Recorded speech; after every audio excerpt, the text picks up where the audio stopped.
And the button is pushed.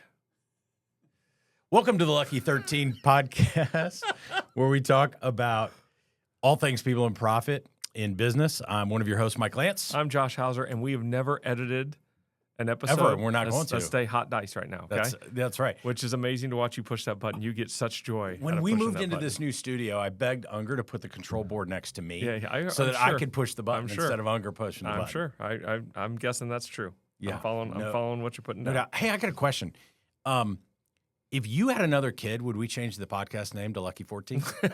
We would change it to Miracle. That would be a medical miracle on both parts. Yeah. Okay. Mama don't have the plumbing, and Daddy had let's just call it a bag of peas incident. So if that happened, my bag of peas incident, when we had our last kid, Julie's like, "Okay, I'm tying the tubes." And then she has the kid and looks at me and goes, "I've been through enough pain. We're not tying any tubes. You're getting your, There it is. And so I said, I have one request. Can we do it over the first weekend of the NCAA basketball March Madness? tournament? Yep. See, the Masters. It's Masters weekend and March Madness. Yeah, are that's the when two you gotta most do it. popular time. What we talk about on this podcast Did is not kind of know. crazy. It's all things people, profit, and Birth control. Yeah, there it is. I was trying to think of a P word, but we'll stop there. Yeah, excellent. So, it's September. What are you thinking about? What's going on in your world? You know what? I'd love to tell you I'm thinking about fall. I used to think September football. My family has gravitated to September means Christmas. I know that sounds awkward, but we're only 90 plus days away now, and in our house that's a big deal. So yes, it's all things Christmas at our house right now. Went to Costco with my wife, and we came home with Christmas stuff. So I'm not sure what's going on. I learned something about Costco. My wife owns I'm getting back to the Christmas thing in a minute. No, but I don't want to lose the I Costco thing. want to know more about Costco. This may be a public service announcement for some of our listeners. My wife owns her own shop. She has an executive club membership at Costco. Okay. Did you know they get in an hour early? No. If you have the executive club membership, you can get in an hour early. Oh my gosh! Just learned it last night. I don't care what you say. That's ridiculous. It's worth buying it. Absolutely. So you can get in. Can I ask? Do they have the snacks out though? I don't know, but I'll sacrifice the snacks to get in and out faster. We have different priorities. Mayhem. So anyway, different priorities at that point. I'll bumper cart to go get one of those little paper snacks of a cracker. So do we know some? Is there anything you can reveal yet about the Christmas? No, we've talked about this before. Yeah. Every year's Christmas themes, and so this Christmas theme I'm a little intimidated by the Christmas theme. It's a simple Christmas theme, but the over the topness that somebody in my house that shall remain nameless, but it's my wife. I'm a little nervous about this one. This one's going to be heavy. Is Nike receiving a massive order? I don't know. I don't get to do that side of the shopping. I help with let's just call it setup takedown. I help Impish the Elf and Santa Claus get an idea of what we want to have done this year. Oh my gosh. Yeah. All I request is pictures. And maybe after you get a few kids out of it, if you need some kids, like if they don't come back for Christmas and you need a couple standing kids, I'll do it. I think this year we'll set up we'll see if we can catch Santa in the action. And that would be a fantastic picture to send. I got a better idea. Time-lapsed. How about a live simulcast? There it is. On our Lucky 13 podcast everybody needs to hear a grown man cussing on Christmas Eve. That's fantastic. Well, we can just start it at 12 o'clock on Christmas Day. All right.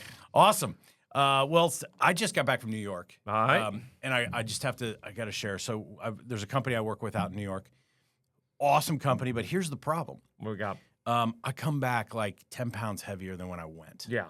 It's probably the airplane food. So this company's owned by a Greek immigrant. He's a wonderful dude, but one of his things is he likes to be a host. Okay. And so we go to restaurants, and you don't order. No menus are passed out. They just bring it to you. Just one to him, and he orders for the entire table. But here's the problem: you never know when you're on the main course. So on one hand, if you don't eat enough of the early food coming and then it just abruptly stops, you're stopping for a slice on the way back to the hotel. Understood. On the other hand, if you eat too much early, by the time the main course comes out, you got no more room. You got no more room. But first night, Greek food. Second night, Italian. Third night, sushi. Wawa Sushi. Wasawa Sushi in Queens, Gas station Astoria. sushi. No, it's not. It's not that. Wada Wada. That's what it's called. Wada Wada on Ditmers Avenue Okay. in Astoria, Queens. Best sushi I've Because ever they just had opened in a my new life. Wawa on 32 in Spring Mill, and I was stoked to go get the sushi. Yeah, no, it's not Wawa. It's Wada Wada. Wada Wada. Wada Wada. That's fun. But to say. anyway, great trip, but just got back late last night, so kind of recovering a little bit. You just and explained I'm my just- whole Golden Corral incident that I'll never go back because of. I've got one of those too. Actually, Mrs. Lantz and the kids have been kicked out of Golden Corral before. And it was a need a long, whole- long time ago. We need a whole episode with a third party in here to have that. It might have had something to do with one of my kids licking the icing off the top of the cupcakes and putting them back. She's now a junior in college. You'll have that on a big job like that. Awesome. All right. Well, let's dive into talking about people. Today's episode is going to be about people, but people and profit are linked in pretty much anything. Correct. We fundamentally believe that people are the greatest strategic advantage a business has 100. to grow and accomplish their financial objectives. And I think when you invest in your people, it's a win-win because the business succeeds and so do the people, right? So I love I love this topic because I'm out in the field a lot. This is what I do, and right now I'm starting to see, and this is what I hoped we could talk about today. So I'm going to see if we can guide us a little bit. I'm starting to see, and I'm going to be cautious as I say this word. Some people call it turnover, some people call it churn, some people call it attrition. But all those words, I'm kind of referring it to. There's a little bit of 52 card pickup going on out there a little bit right now in a tight job market. And so I'm wondering if you're seeing or hearing of the same thing from your industry. And maybe there's one. I always like looking for tools, so I brought one as an example.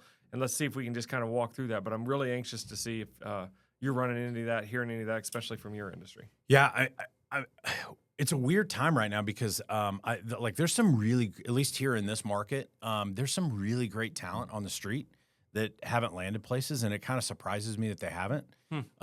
And so I feel like there's some churn that's happening inside of organizations. Sure. A little bit of downsizing and some really great people not being picked up yet.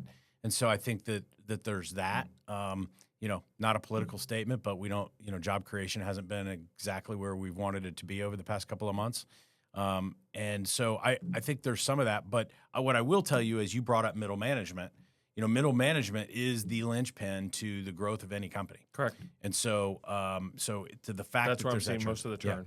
Yeah. And the turn that you're seeing, Josh, is it voluntary turn from a company? Are they saying, hey, we're a little fat in the middle, and we're going to move some of that along, or is it people saying, I'm done with this place and I'm moving on? It's a series of things. I would say everything you just said, yes, and I think there's some over promotion that's happened. I'm seeing that some places where we've taken somebody who's really good at that salesperson. We've talked about this in other podcasts where we've elevated them to a middle management position when the reality was they weren't ready for that. And so that's what I want to lean into today is a little bit, is talk about this concept of preventable and regrettable, if we don't mind. Yeah. And so let's start with the preventable conversation. Can we start there? Yeah. And so when we talk about the preventable, that's an example of a preventable churn is when we over-promote too fast, when we haven't delegated and spent time and really tested out, do they get what we call in EOS, that gets at once the capacity of the new role they're getting to. And so that's just an example, just to give the listeners a little bit of what preventable means. So preventable would be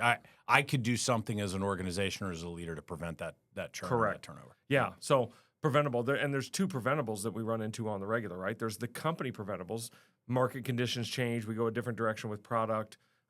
These are some normal things as you're going out and finding out what's the market calling for. Maybe our product needs to be shifted, and all of a sudden the job can change there. That's a real And the person that's in it isn't correct. capable anymore. Yeah, or qualified. that preventable. We have to see that beforehand because above the line preventable is just as good.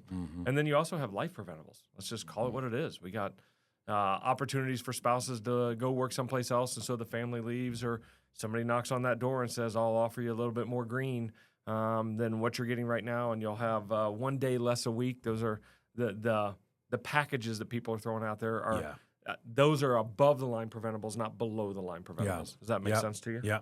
And how should a business think about those? Yeah. Well, first of all, you got to evaluate. I would go back and start, what can I control? So when I think of preventables, I think of controllable and uncontrollable. I want to go to the controllable side, and I always start with, it's all about the hiring practice first. This is what you preach and teach more than anybody I know, is how do we get the hiring practice? So before the hiring practice starts, you got to go one step deeper. Do I have the right job in the right format? And then am I planning? We had an episode on this about a month ago, the 2-year and 3-year window of what my forecast looks like for work. And am I planning that out? And then am I hiring to those folks? Because if not, you can get a lot of right people in wrong seats, and now you're preventable. You actually caused it. Yeah, I think what I see a lot in businesses, and I understand it because, if your business is growing really fast, you don't want to overhire a lot, right? Because that's just money out the door, like at least short term. And so a lot of organizations wait till the last minute to hire, and then everyone's drowning, and they're like, I just need to throw a body at it. I need somebody to sit in the chair and do the work. And we're recognizing potentially it's not an A player, but at this point, I'll take a B player because I'm killing the people that are on the staff that are currently A players. So I think the planning part of it, I think, is so daggone important. And I get, especially with small businesses, they can't necessarily have higher level type people sitting and waiting to take on work. Correct. But it's a slippery slope. You got a backup quarterback who could start someplace else. They're going to only sit there for as long as they can handle. Yeah.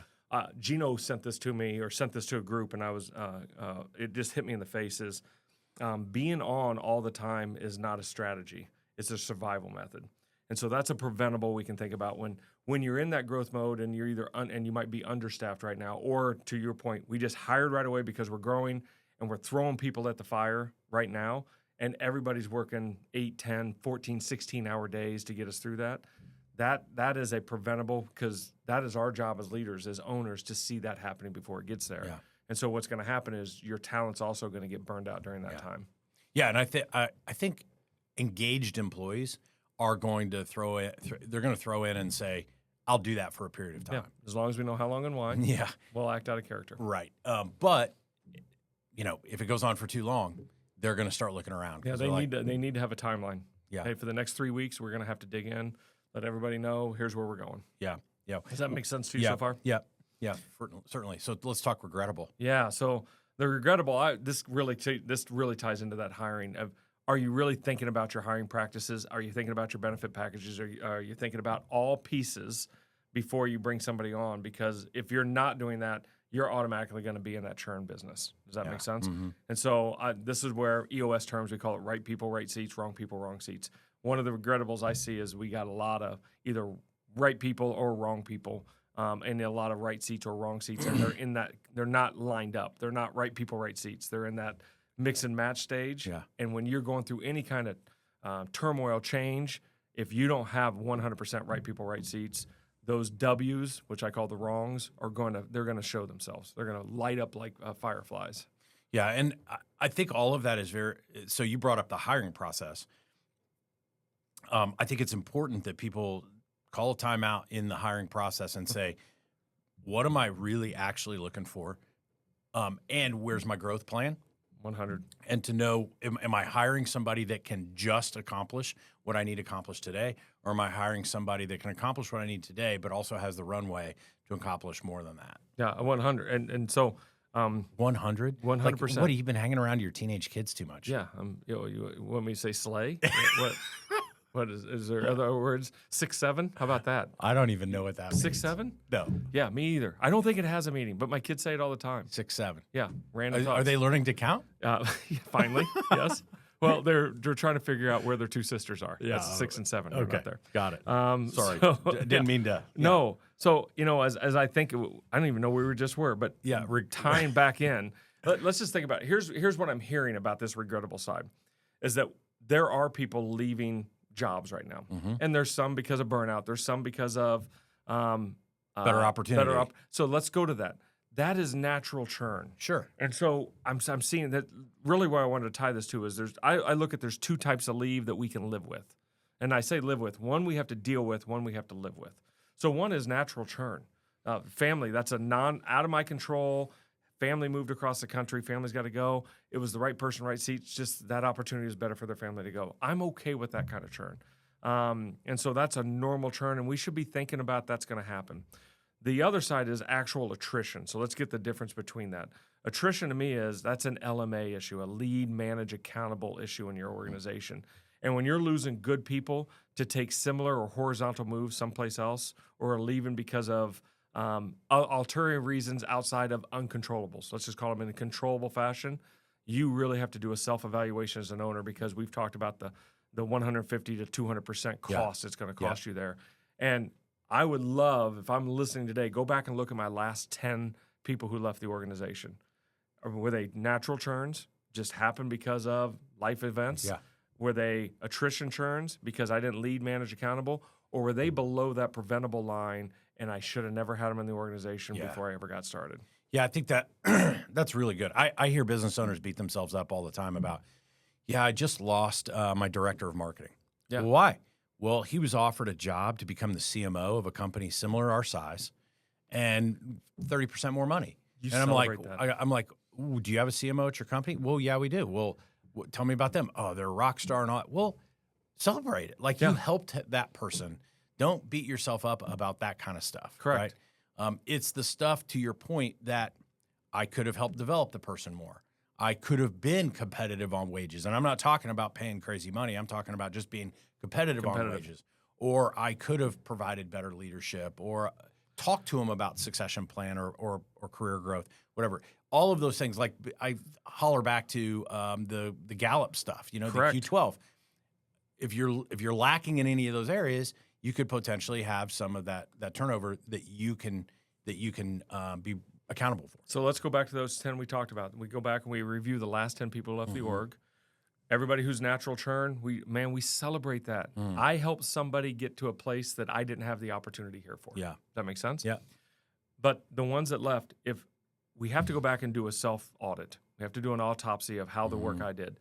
And hopefully that turns into, before I lose somebody or want to get rid of somebody, I do an autopsy every time. Yeah. Because what happens is, and I hear this with owners, I'm not sure if it's a good fit or not. I don't understand that. You have to be sure if it's a good fit or not. This is your livelihood. This is for us, it's your 6th child and my 9th child is the business that we own. And so I can't not be sure. Kind of, sort of does not work there. Yeah. I got to get to 100%. And I do believe that mirror of doing an LMA, doing a real leadership review, and there's all sorts of tools out there. EOS has tools. Please go look them up. But there's a leadership checklist and a management checklist, and you got to check yourself and or the supervisor they have and really have that conversation. Are they really not doing their job, or is it us? Yeah. Because of the attrition we have to take personally. Yeah. And we've heard the phrase all the time that people don't leave. They join a company because of the company, and they leave a company because of the leader. Correct. One of the things that I was just working with a client through this is, I'm a simpleton. And I look at, sometimes you look at your total workforce, and you guys have the people analyzer and EOS and all of this, and this isn't meant to take in place of that, but I like to look at my staff, and I put them into 3 buckets. Bucket number 1 is, if this person left, I would run out of the building around the corner and throw up on the building. Because they were so valuable to us that it makes me physically ill that they just left. Thank you for the visual. That's bucket number 1. Bucket number 2 is oh man, I hate to lose them. They were a valuable player. This is gonna set us back 3 or 4 months, but we'll recover. And then the third bucket is, thank you, Jesus. And I think sometimes, thank you, Jesus. Thank you, Jesus. And obviously the thank you, Jesus are the ones that are like, wrong seat, wrong fit. Why did I hire him in the first place? And so why don't we just go and create that turnover now? Yeah. Like, why do we wait? And I hear so many times people going, yeah, we just lost that person, but it's okay. We didn't think they were a great fit anyway. And I'm looking like, how long? Yeah. They've been with you for 5 years, and you've known they haven't been a good fit for 4? Yeah. Why have you tolerated that? So you're getting me charged up on this. Yes, I get it. And to your point, if you did that 3, and then you look, how many people in that thank you, Jesus, there lies in your biggest problems in your organization. Yeah. You want to look at your profit margins. You want to look at accountability. You want to look at timelines not getting met. Yeah. Your scorecards not getting hit. It's probably sitting in that 3rd bucket. Yeah. Yeah, for sure. And I think then that's hiring issues, and that's preventable. It's totally preventable. And just have you got to have the self conversation with yourself. That's the hard part as owners, and that's why I believe in this concept. I know we got about 2 minutes left. Yeah. This concept of trios, and I'm really leaning into trios more and more. Go for it. What is it? I want to see owners and founders get into pods of 3 on a regular cadence, where I bring my number 1 issue, Okay. And so let's just me, you, and Chris is here with us. And so I'm the human, you're the coach, and Chris is the observer. Yeah. And I got 20 to 30 minutes, and my job is just to, vulnerable as all get out, here's my number one issue. My thank you, Jesus bucket has 4 people in there, and I'm stuck on what I could and shouldn't do. And then get another owner to coach, because what we know is we teach what we most desire to learn, and have that coaching session. And that vulnerability with somebody who's not in your business every day saves that embarrassment factor, because everybody else would be like, why didn't you do this already, blah, blah, blah. It's just having that outsider that gives you that opinion. And the observer finds out you're not really being all the way open, Josh. You're not being a true human right now. You're protecting a little bit. Or coach, you're giving answers. You don't run the business.